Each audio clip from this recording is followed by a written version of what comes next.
أم العروسة قمرها بان، أرشولها الورد والكادي، السلطانة الحسن أم سلمان، بنت النشامة والأجوادي. أم العروسة قمرها بان. هذه النسخة للاستماع فقط، جميع الحقوق والنشر والتوزيع محفوظة.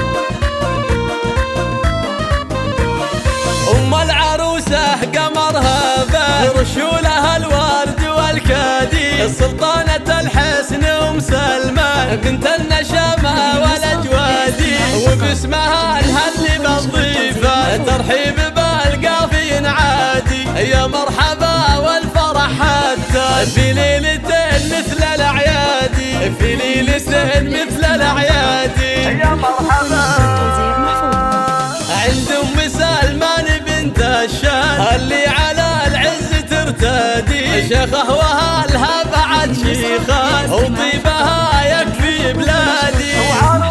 وعروسنا شيخة الغزلان، ملاف منها الضيابادي، مهره ليا طبة الميدان، تسحر لها قلوب العبادي، تسحر لها قلوب العبادي. عروسنا ملاف فيها الحلفة، وجمالها ما هو بعادي، لعيونها نعزف الألحان، يوم انها جات تتهادي.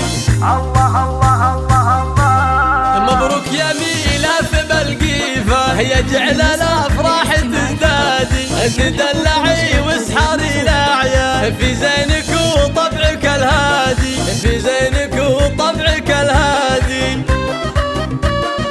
هذه النسخة للاستماع فقط، جميع الحقوق والنشر والتوزيع محفوظة. لك يا المطيري يا هيبة وشان، سليلة شيوخ واسيادي، يا بنت شيخ طويل ايمان، دايم على الطيب معتادي، هذا عبد الرحمن طليق لسان، مواقفه عز وامجادي، واخوانك العزوة الشجعان، ودرع لك دوم واسنادي، وخواتك اللي حلاهن بان، يحفظهن الله رب العبادي، وعمامك اهل الوفا فرسان، وخوالك العز روادي، قبايل من عزاز الشام، لبه لها صيت وامجاد.